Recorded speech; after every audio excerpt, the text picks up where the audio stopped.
the daily environmental contributions of women in rural Indian households, which will be delivered by Professor Shweta Prasad, Madam. She is Secretary of the Indian Sociological Society and very esteemed members of various other RC committee members.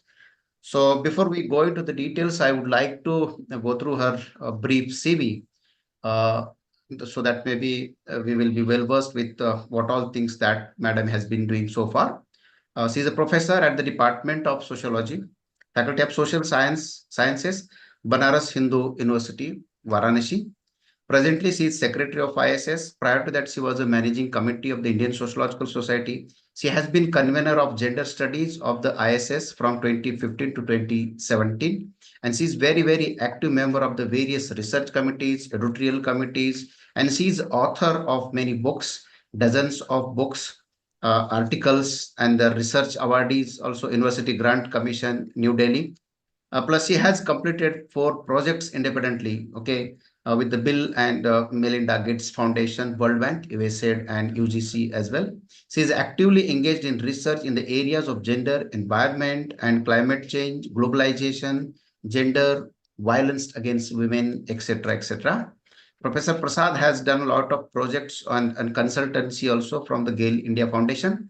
And recently, she has completed 12 projects as a chairperson, multidisciplinary experts committee, and consultancy programs in Uttar Pradesh in terms of the Land Acquisition, Rehabilitation and Resettlement Act 2013, plus RUSA Rashtriya Uchitar Shikshan Abhiyan, plus Utkal University Odisha as well. She has been a kind of maybe the reviewer of the editorial board from the various highly reputed international and national journals. Couple of them are like a sage journals. Okay, and there are a lot of maybe the awards which has received from the various national and international development institutions. The recently she's involved in the one of the fellow from the Michigan University, USA. Currently, she's working with the collaborative projects with the Michigan University, USA, and she has also been awarded 2 transdisciplinary projects under the Banaras Hindu University. Uh, Her very recent book is that very famous, and it has been well received across the country and abroad also. The Gender, Environment and Sustainable Development Challenges and Responses from India, which is an anthology based on the India, was published by the Routledge publication, Taylor and Francis Group. Okay. I think there are a lot of other lectures that he has delivered, more than 130 guest lectures, plus keynote address, plus valedictory address as a guest lectures and honor and the plenary address and many more. I think a huge work that Madam has done. And I was just asking her that, okay, Madam, would you like to be, and we would like to be on behalf of our RC, would like to organize a guest lecture on this central theme of the gender, environment, and climate change. And then within a fraction of seconds, she said that, yes, I will be available and let us organize this. So she has given the date what we are gathered today online. And now I'm going to request her. But before that, I would like to invite Professor Anirban Banerjee, sir. So he's also there. I was going sir's profile, and that profile is 107 page, more than 100 page. And there are different 7 sections. And I tired looking into the initial 4 sections only. I said that, let me read out only the pages. Okay, that is enough. So then, and the first unit, okay, that deals with all the academic and engagements, plus his deep engagement and teaching and learning, more than 35 to 37 years experience teaching, research, field action, youth, sociology of youth, political sociology, social science research, and all other fields. And he's been very, very important professor for us for many years, who is guiding to the young scholars, young researchers, and the faculty members, those who have been part of these RC committees of whether it's a 15 or 17 or at least 29 RCs. So sir has generously accepted this your invitation to be the chair of this session. And I would be really happy to invite him to chair the session and proceed for the guest lecture. with our honorable Professor Shweta Madam, Indian Sociological Society Secretary. Okay, on behalf of the RC-29 Social Transformation and Development, I take this opportunity to welcome Professor Shweta Prasad Madam, Secretary, Indian Sociological Society. So without much delay, I think Sir is having some technical glitches, but we can start the lecture. Now over to you, Madam. Shweta Prasad Madam. Sir can come and Sir can join and have his chairperson remarks at the end of this guest lecture. Thank you, Professor Kale, for this nice introduction. And I'm also facing technical glitches. And I had to join using my mobile, and that is not charged. So I'm expecting there's no more chaos, and we can conduct the session smoothly. And thank you for having me here. Thank you, RC-29, right? Because this has been separated into two parts, so I'm confused which one. So thank you for having me here. And Professor Vyas, I could see him, Professor Anirban Banerjee. And yes, I have visited him in his university, and he's very learned. So thank you all for having me here. And today's topic, gender and sustainability, the daily environmental contributions of women in rural Indian households.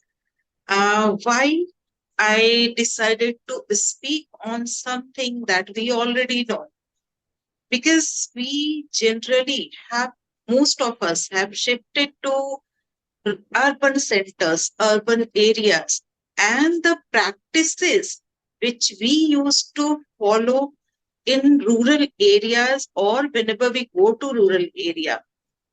Somewhere we are forgetting those practices. So I thought let us remind ourselves of those important environmentally sustainable practices that we used to follow. And in fact, I'll be taking almost all the examples from my own experiences, and some other examples also which I know through my friends or by visiting those areas. So let us start. I'll be dividing my presentation into few parts. One, contextualizing the issue. Second, how women, exactly what is the position of women in rural areas, and then how they play their role vis-a-vis environmental sustainability, and then lastly, conclusion. So contextualizing the issue. Globally, if you see, gender as well as environment, the challenges related to both the categories, if I use the word category, so are intertwined challenges that they face. Gender inequality and increasing environmental degradation, unsustainability, both the issues are related. So addressing the issue, any one of the issue in isolation would not be sufficient to solve the problem. So we need a holistic approach that recognizes the deep-seated interconnectedness between gender and environment. This reminds me of the period of 1980s when gender entered the discourse of on environment.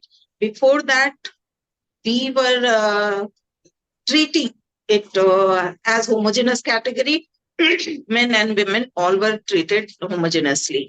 But by 1980, mid 1980, it was established that gender and environment, women do have a role to play. And now we are talking about trans ecology and queer ecology. So the discourse has recognized the role of women, but in fact, during mid 80s, and after that, recent additions are other gender also. So holistically looking at the problem, because I'm talking about women in rural area, their contribution. So I'll not go to other gender and confine myself to women and their role only. So when we talk about women and their contributions in rural area, it reminds me of Vandana Shiva, who for the first time in the 1975 World Conference organized by United Nations was able to successfully establish that women do have a stake in environment. They are a key actor as far as environmental sustainability and conservation is concerned, and they are vulnerable also because of their dependence on nature. They are vulnerable to the impact of environmental degradation. The bit perspective, ecofeminism, one strand of bit perspective, talks about all these issues.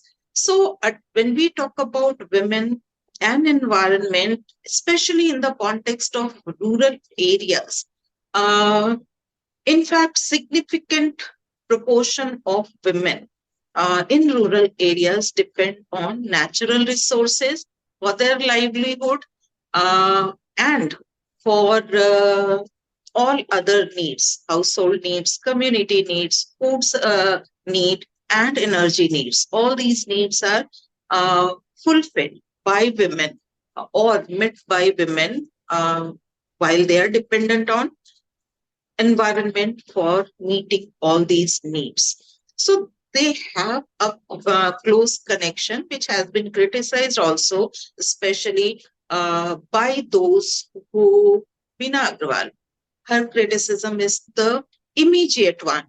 In fact, Vandana Shiva talks about this ecofeminism and role of women, and it was criticized because of being too essentialist in nature. And then Bina Agrawal comes into scene where she proposes feminist environmentalism that uh, takes into consideration all forms of intersectional categories, not only women and other structures also, caste, class, everything.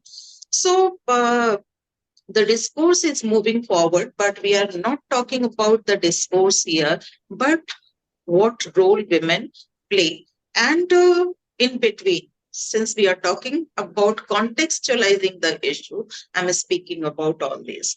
So women do occupy, whether it is ecofeminism, with perspective or with perspective, women, environment and development, or gender environment or development. Both these perspectives and ecofeminism is part of bed one. So both the perspective, in fact, recognize the central role that women play vis-a-vis environment. Their role is central in managing the resources, in implementing practices that contribute to environmental sustainability. Uh, though frequently these contributions of women remain undocumented, unacknowledged when we talk about sustainability discourses.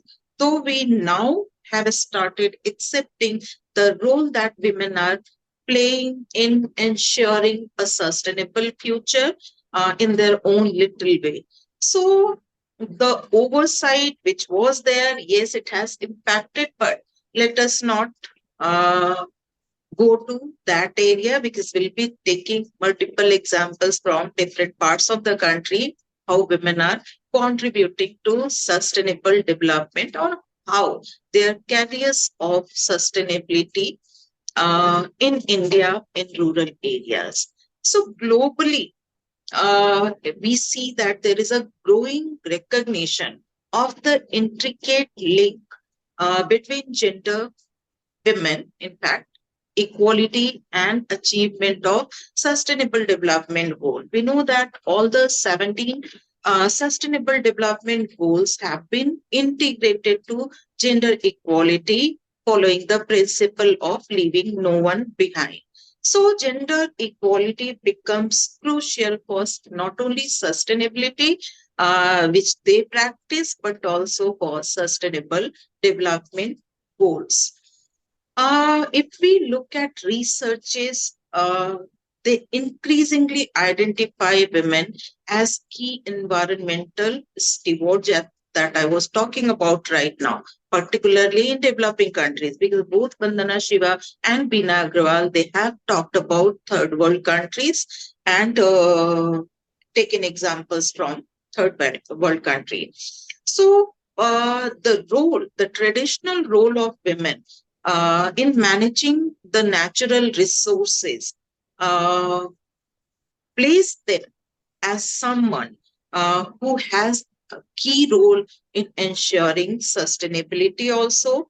So if we look at rural areas and the role women play in these areas, we find that women are responsible for a significant portion, a significant amount of uh, work related to food production in developing countries and other uh, in fact other activities also. So knowledge, they, because they are dependent on nature, they have been dependent on nature, they have that knowledge of local ecosystem, local biodiversity that is home through generations of interaction.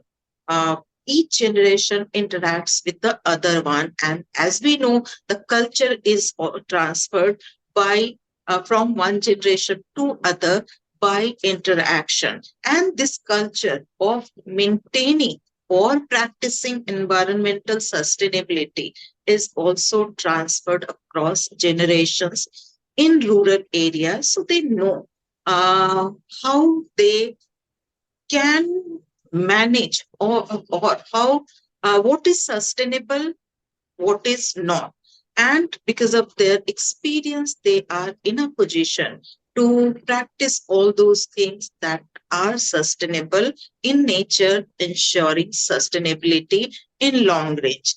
When, in fact, I would like to mention it here that when we talk about sustainability, it is something, it is a practice that transcends all these areas.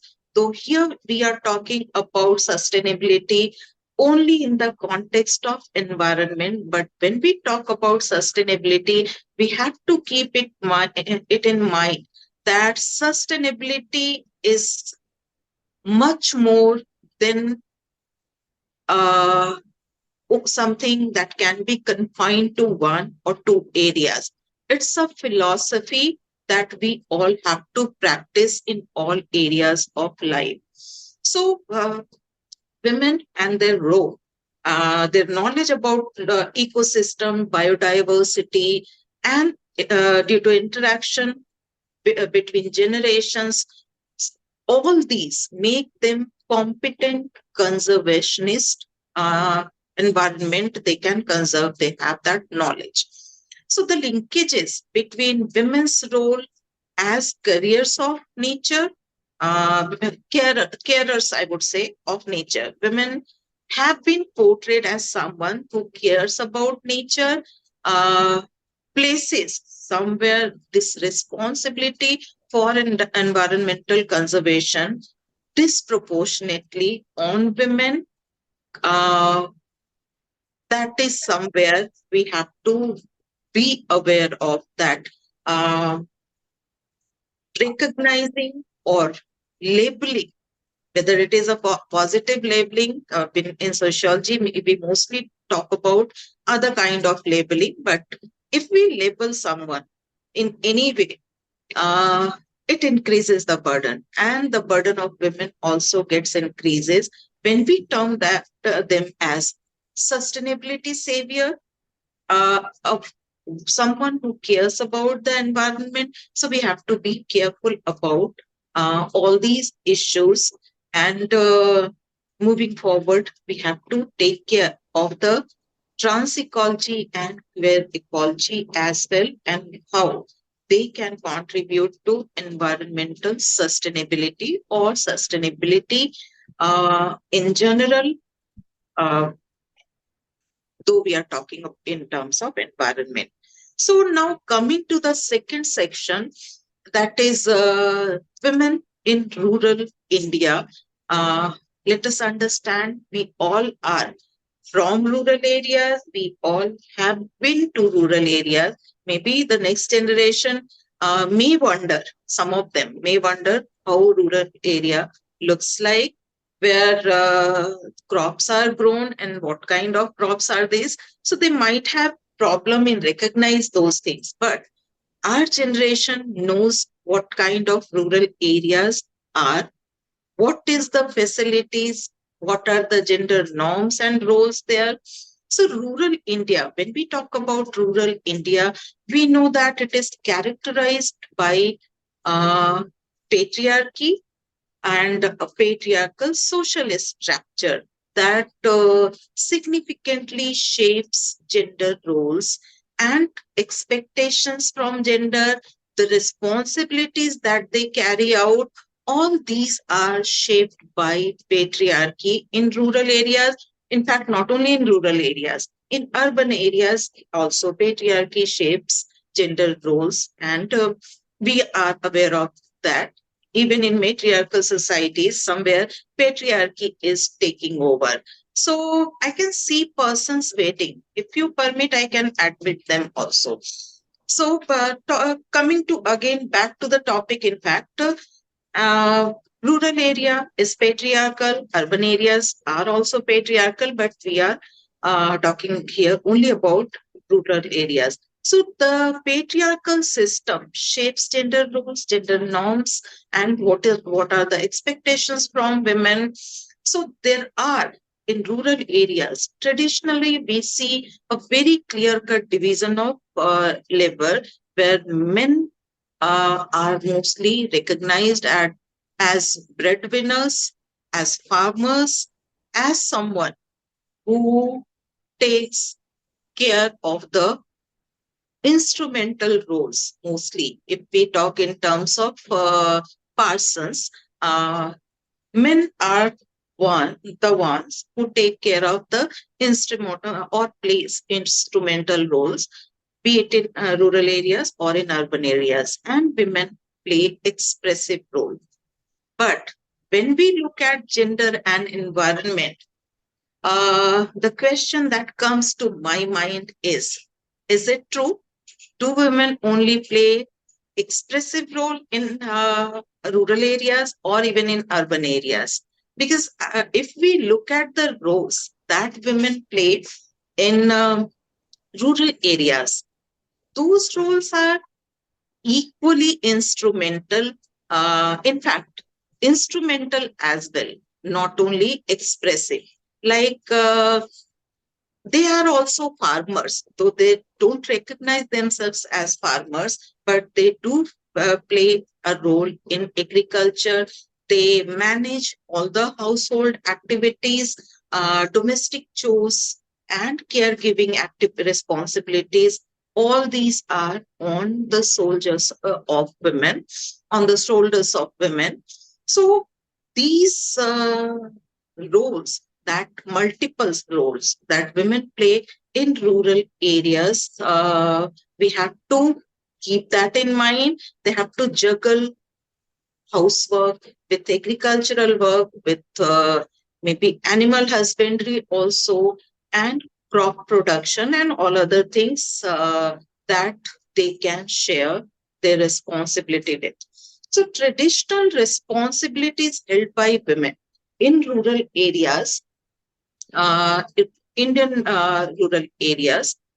areas in India.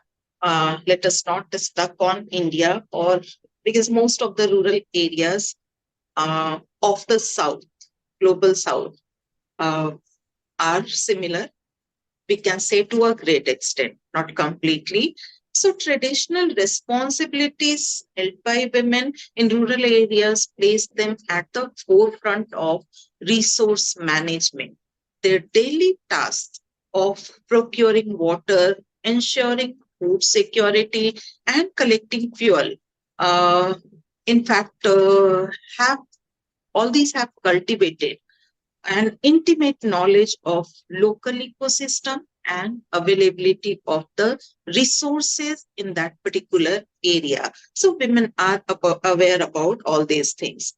However, I would like to mention here that it is important to note that gender roles and responsibilities are not monolithic across rural India. They exhibit significant variations depending on caste, region, community, and also socioeconomic status of the family they belong to. So, depending on all these categories, intersectional categories, women have a role to play in environmental sustainability. Now, coming to the major part or the main part of the, in fact, our discussion, uh, daily environmental contributions of women in rural areas in India. So, what kind of contributions we see women making in rural areas in India, across India, I would say, north, east, south, and west? What kind of role do they play? There might be some roles that are region specific, but more or less their roles are similar across rural areas in India. So, starting with the example that comes to my mind first, in fact, there has been a paper, the book you mentioned just now, Gender Environment and Sustainable Development Challenges and Responses from India. 3 or 4 chapter mentions about the local environmentally sustainable role of women in West Bengal. One chapter is related to West Bengal area. Another talks about the role of women in Telangana area. Uh, Yet another chapter talks about, I'll take it when it comes to my mind. So let us talk about the role that women plays in environmental sustainability in terms of area, Kolkata. And this is true for every rural area.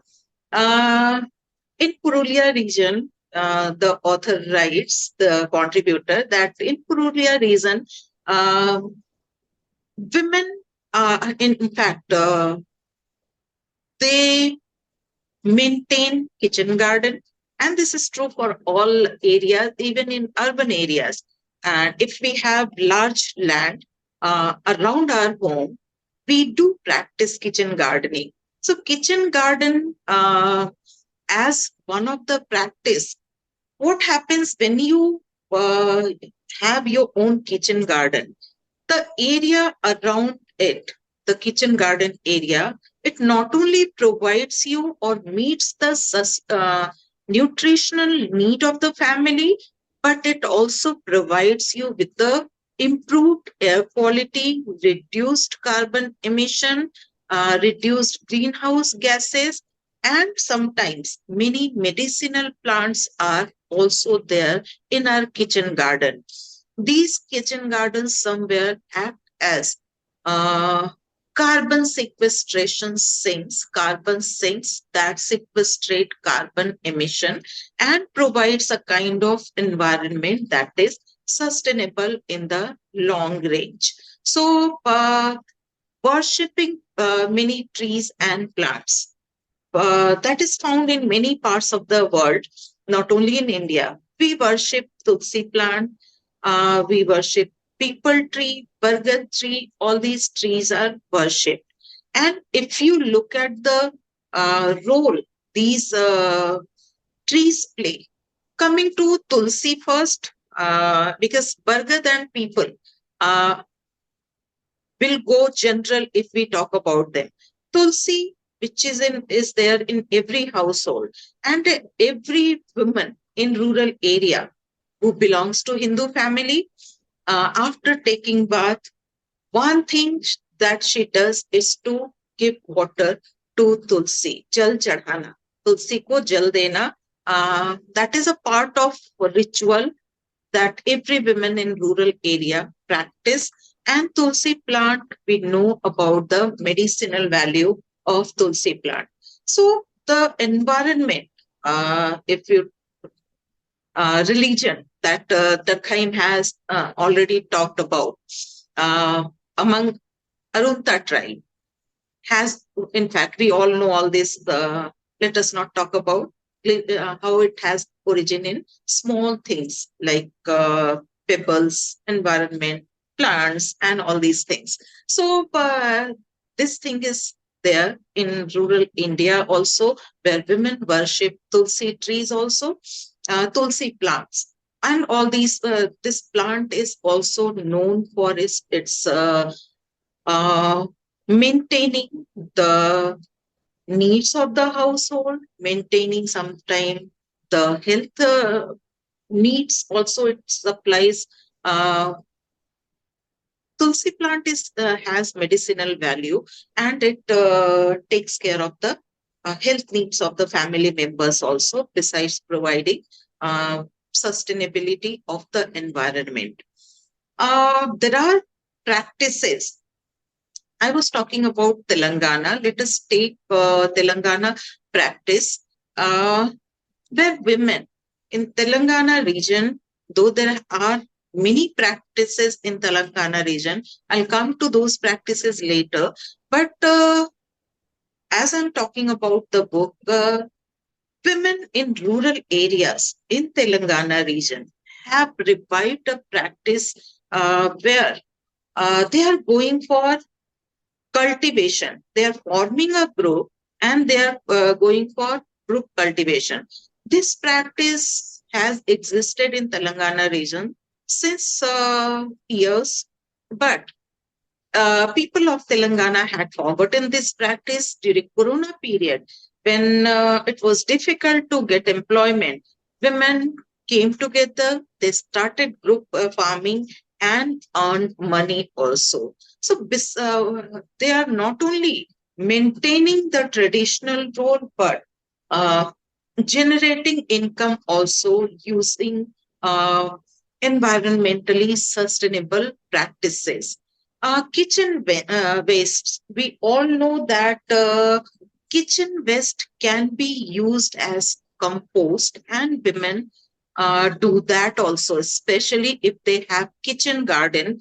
They use the waste of the kitchen as compost, like peels of maybe vegetables, cucumber peel, other peels, leftovers, ashes, and cow dung.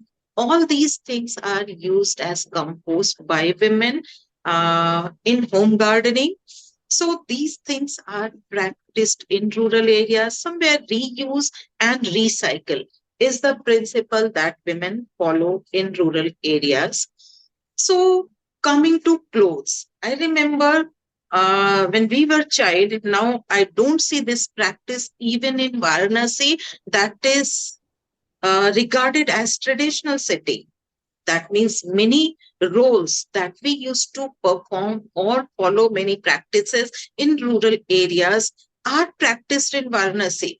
But coming to the clothes, old clothes, uh, we have seen our mothers, our grandmothers exchanging these clothes for some utensils, pans, or something like that. So, not wasting the clothes. Maybe it can also be exchanged, or it. I have seen it being used as mopping, for cleaning. So, when we reuse old clothes, clothes are, in fact, known as one of the highest emitters of textile industry is known as one of the highest emitter of greenhouse gases. It emits carbon to a large extent. So when we are purchasing clothes every day, and it is lying in our wardrobe, somewhere we are contributing to environmental degradation, to global warming, and to greenhouse gas emission by purchasing so much of clothes every day. Nowadays it has become fashion, but women in rural areas, prefer to reuse these old clothes. In this way, they maintain the environmental sustainability. We have also seen women repurposing the use of containers, say plastic bottles.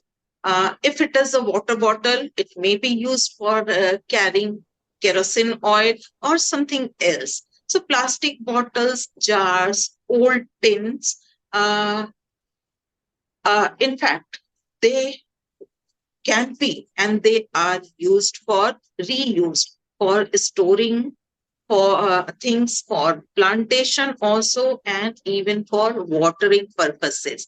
The bottles can be used and other items also. So repurpose, when we repurpose items instead of throwing, it not only uh, limits the garbage production, but also ensures environmental sustainability. Women in rural areas, in fact, all persons in rural areas, prefer to use food that is grown in nearby areas, that is somewhere environmentally sustainable practice, in fact, that reduces carbon footprint. If you uh, purchase food from Blinkit, some suppose vegetable from Blinkit. I don't know whether Blinkit provides vegetable or not because I'm not a person who prefers online things. But I have seen markets in Bangalore and metropolitan cities where we can get cut vegetables also. So cutting vegetable or storing it properly, then transferring it to cities, maintaining the system, that storage, or in the shop, that temperature, and then taking it to home.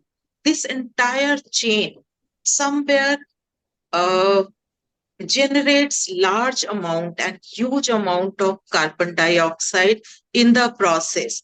So rural area, women in rural areas, when they consume locally grown vegetables and fruit, they play a great role in ensuring environmental sustainability. Please remind me if I'm crossing the time because No, no, no, no, there's madam. nothing. Yeah, yeah, no problem. Yeah, please. Okay, there is Yeah, nothing in front of me that will remind me of time. sure, sure. Uh, so, okay, so then cooking.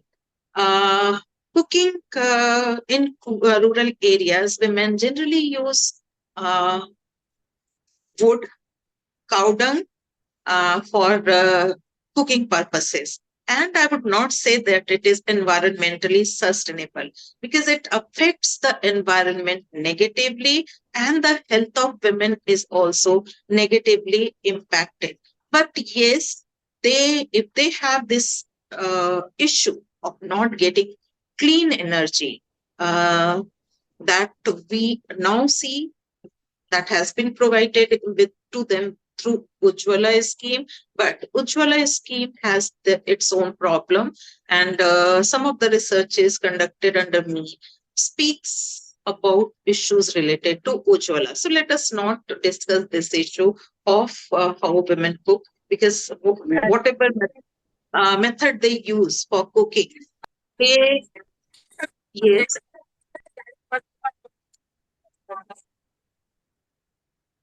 Someone is saying No, no, no, something. no. It was Ashutosh sir's, I think, something by mistake. Okay. Yeah, please carry on. Okay, Yeah, okay, okay. yeah, okay. So using stone grinders and manual tools. In rural areas, we don't have mixers. And you might be laughing at me when I'm saying that in rural areas, we don't use mixies and use, in fact, stone grinders. That is there. But nowadays, rural areas have also changed. So let us take it as a utopian condition, which is a reality for many rural households. There, for the spices, stone grinders are used, manual tools are used for whipping and for other purposes. Vegetables are dried in sun rather than using some other technique that generates carbon dioxide. So drying vegetable, drying spices, and preserving them without using artificial things, or without using, in fact, chemicals, somewhere contributes to environmental sustainability. Again, women in rural areas have, in fact, used many a times. They dig a hole around their houses, especially. Such holes are found in plenty in Bengal areas, in rural areas in Bengal. Ponds are there, but small holes are also there. They dig small holes so that rainwater can be stored in these holes for household needs. So this technique, indigenous technique of storing rainwater, is practiced by women in rural areas in many parts of the countries. Then using leftover waters, they use water in a way that they do not waste any water, and each discarded or I would say the water which is not useful goes to some other purpose, or used for some other purpose. Like when we wash rice in rural areas, that water can be used to water the vegetable or the plants, or to clean the courtyards. So all these things are there in rural areas. Bathing in near places where water can trickle down to for other, can be used for other purposes, have also been observed in rural areas.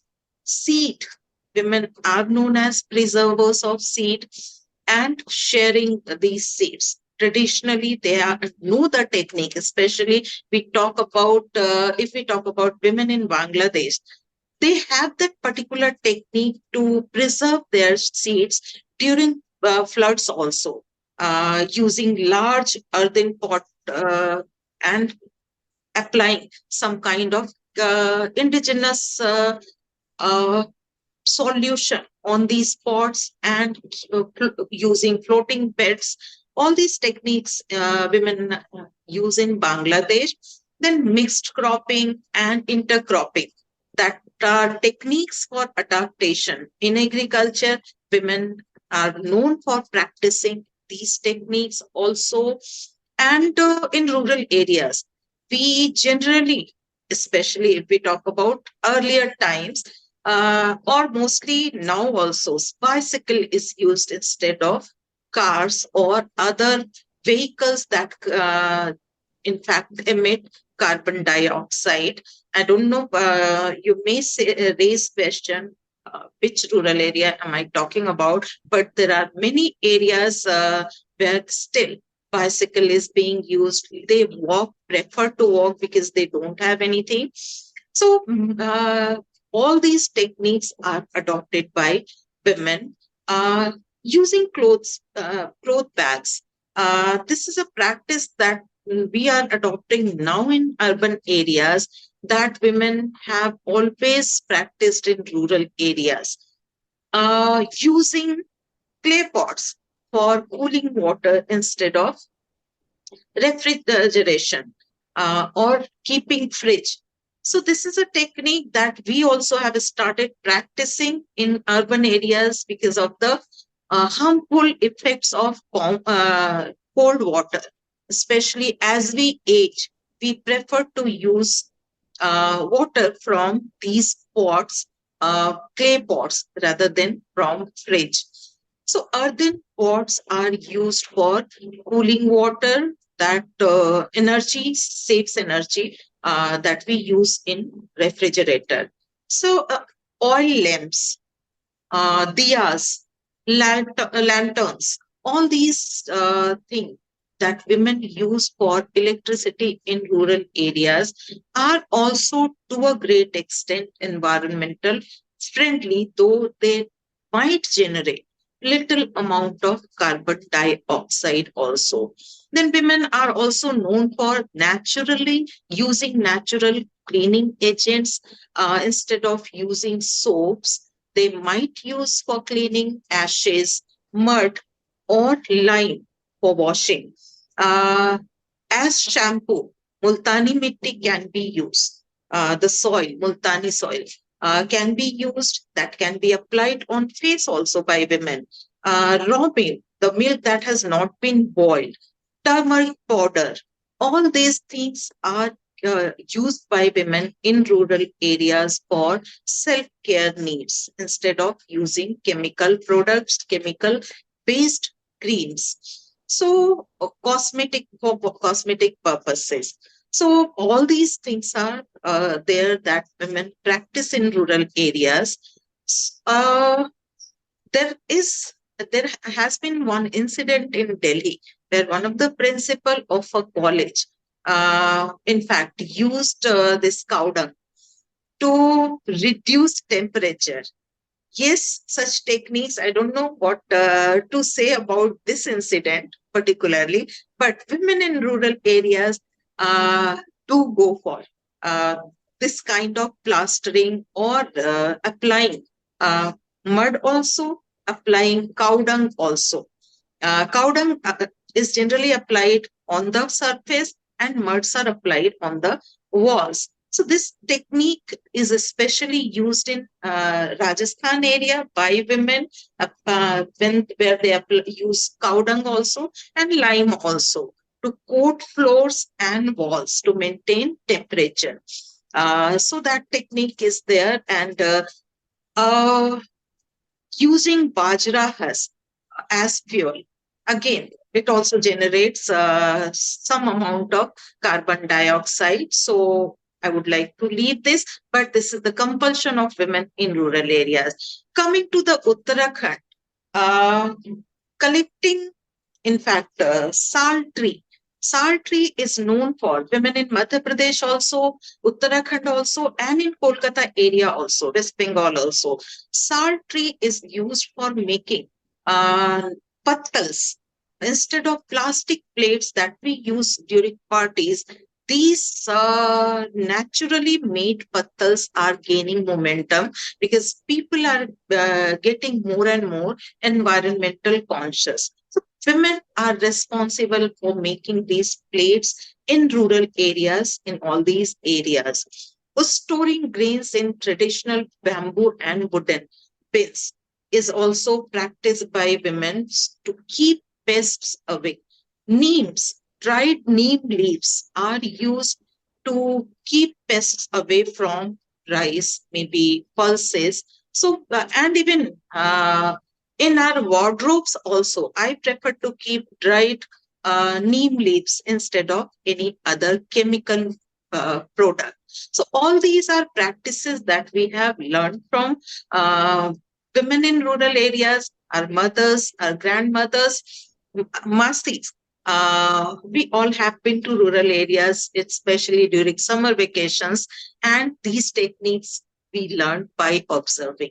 Then in Odisha also, some other kind of techniques are practiced by women to protect environment, applying, in fact, turmeric and neem paste for skincare that we have already talked about.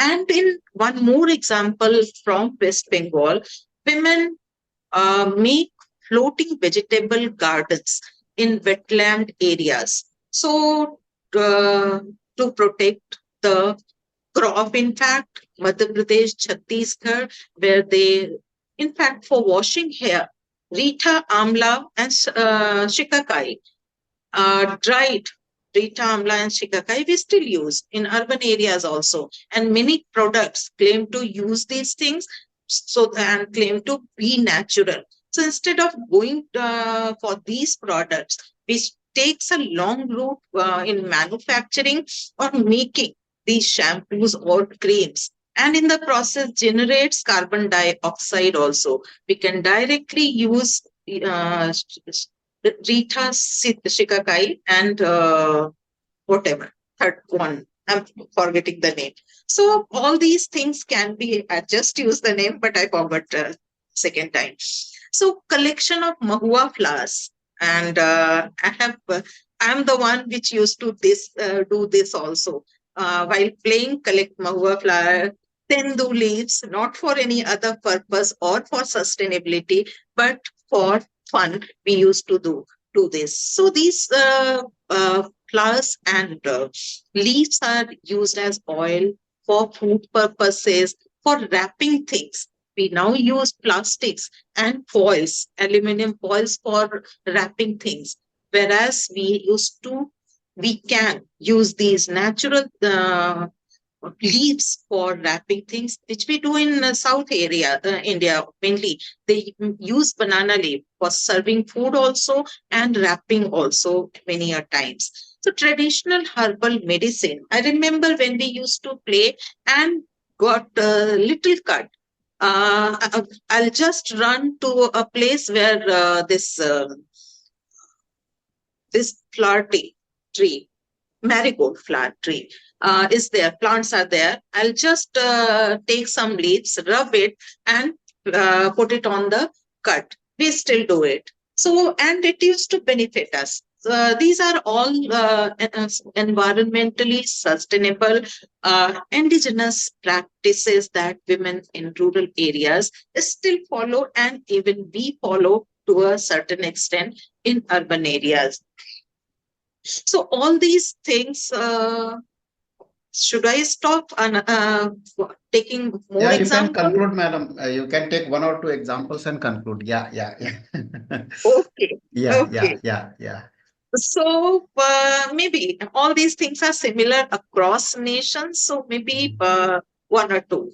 So preserving salt, because Gujarat is known for salt, and Kutch area of Gujarat. Let us take that. The salt preservation techniques are without, in fact, they don't use refrigeration, but they use salt preservation techniques for vegetables and wild greens. Minimum water cooking is using steam cooking, and all other things are there. All other practices are there in different parts of India that women practice in rural areas, women of rural areas practice.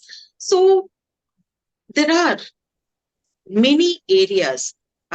India is a bouquet of flowers, I would say, where each region represents its unique fragrance, its unique color. If we talk about flower, its unique shape.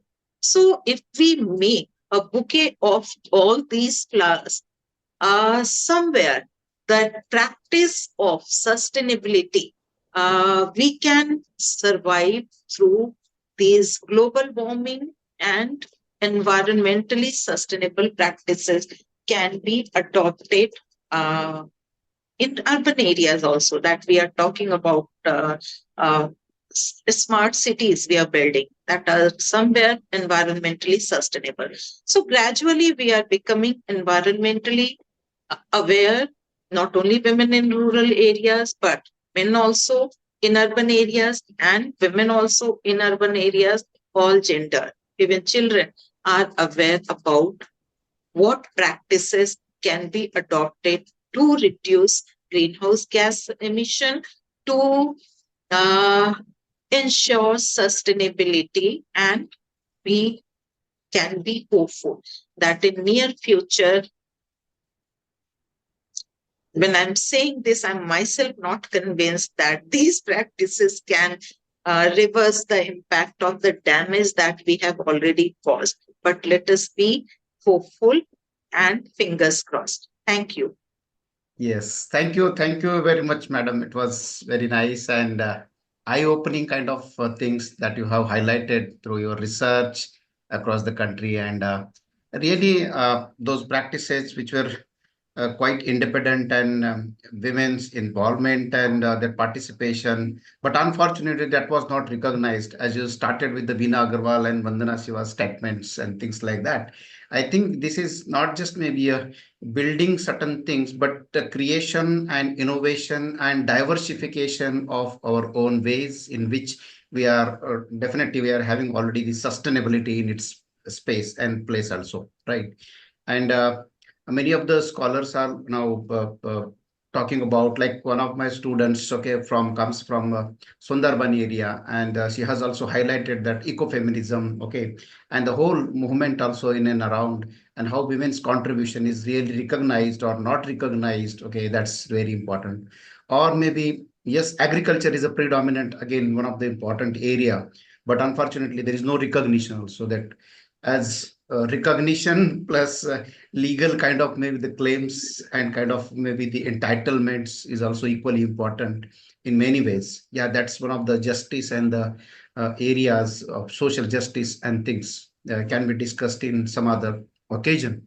We have today with us joint students from my TIS school, School of Rural Development, especially the sociology students, plus scholars. They are working across the country, plus our research, maybe the scholars and PhD scholars especially, and my senior colleagues also there. Okay, like Soma madam is there. All members are also there, and they have joined for this lecture.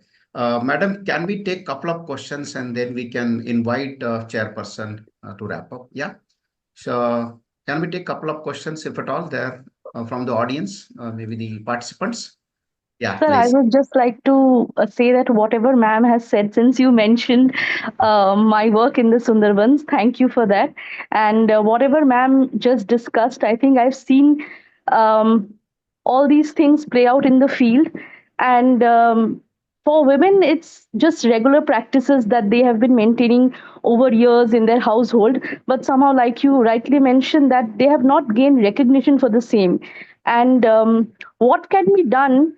This is my question to ma'am, to really recognize their contribution and maybe involve them in the decision making process so that the whole process of sustainability becomes more unique, more inclusive, and includes a gender perspective where women are given a voice and a platform to really be a part of this whole transition, not just as an end, but also as important actors to the whole process. So that would be my question to ma'am. Is Yeah. it Vishwarupa? Are you Vishwarupa? No, ma'am, I'm Madhushri. Okay. So, okay. So you said I use your work. In fact, mention your work. So, uh, yeah, your question was how to include women in Yes, policy making bodies, yes, right? yes, So yes. that process has already been started when we are including women.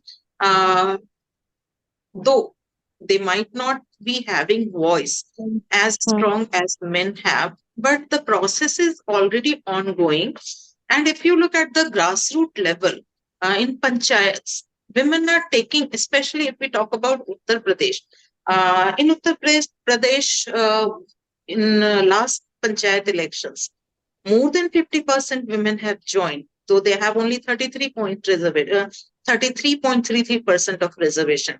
So, somewhere there are other factors. I'm not going into that. What I want to say is that the responsibility of implementing climate sustainable practices, climate resilient practices in these areas lie on panchayats. So, if 50% women are joining at the grassroots level, they can definitely execute their ideas through panchayats. I don't know whether they are doing that or not, but yes, the process has started of including women, and they are already there. It will take time when we see women as equal partners or mm. in maximum number, but they are already there. That's what I believe. Okay. Maybe I'm Okay. wrong. Thank you, Thank you, madam. ma'am. Thank you. Thank Thank you. Ashutosh ji, Anirban sir. Yes. Yes, sir. Yes. Over to you. Yeah, please, sir. Well, Professor Prasad has beautifully summarized the way our women maintain the environment. In fact, she has from collecting resources, food, fuel, and using clothes, etc. They have contributed to lessening the carbon footprints. And I think it is the high time that we give them the recognition they deserve. Our rural women, they do not have the sophisticated means of many sophisticated products which urban people use. Nevertheless, their traditional way of life is, I think, contributes in a sense greater contributes greatly to the preservation of the environment, and we can profitably follow this. Their examples which Professor Shweta Prasad has given. I thank Shweta Prasad on behalf of everyone for this illuminating lecture. It was a real eye-opener and a very educative experience. Thank you. Thank you, sir. Thank you for your kind words and for throwing light on the main topic of this today's guest lecture. Now, I would like to invite Dr. Nishi Francis to say, express the vote of thanks. Yeah, over to you. A very warm good evening to the esteemed speaker, all the distinguished faculty members, colleagues, research scholars, and participants. It is indeed my honor and pleasure to present before you the vote of thanks on behalf of Research Committee 29, Social Transformation and Development. Firstly, I would like to extend my sincere gratitude and appreciation to the Indian Sociological Society Secretary and the speaker for the event, Professor Shweta Prasad, for spontaneously accepting the invitation to deliver this online lecture today. Ma'am, your address was not just interesting, but also very insightful too. The questions raised today and the discussion held thereafter will surely pave the way in contributing towards building a more sustainable society with integral contributions made by the women folk across rural India. Thank you once again, ma'am, for bringing to light the crucial role played by women in all walks of life, from not just being primary caregivers in society, but also breadwinners in urban and rural areas alike. Moving on, my sincere appreciation to Professor Anirban Banerjee, who graciously accepted to chair today's online session. Thank you, sir, for leading the proceedings of this event so smoothly and efficiently too. On another note, I would like to thank the Indian Sociological Society President, Professor Maitri Chowdhury, the esteemed members of the ISS Managing Committee, and also the ISS office, especially Ms. Boinu, for unstintingly extending her support in facilitating this much-awaited guest lecture. A huge thank you to all the RC-29 members and all the distinguished participants who joined us for the lecture today. Your online presence and active participation has surely enabled us to make this event so successful. Last but most importantly, I would like to appreciate the sincere efforts taken by the RC convener, Dr. Sampat Kale, and the RC co-convener, Dr. Vinita Lal, for initiating and streamlining this online lecture. Thank you, sir and ma'am, for organizing this session, and we most definitely look forward to having more such events in the future too. Thank you all once again for your time and patience. Thank you. Thanks all once again. Thank you. Thank you, madam. Thank you, sir. Thank you. Thank you, all my colleagues, friends, students, scholars, and all. Once again, thanks a lot. Now you can leave the meeting, please. Yeah.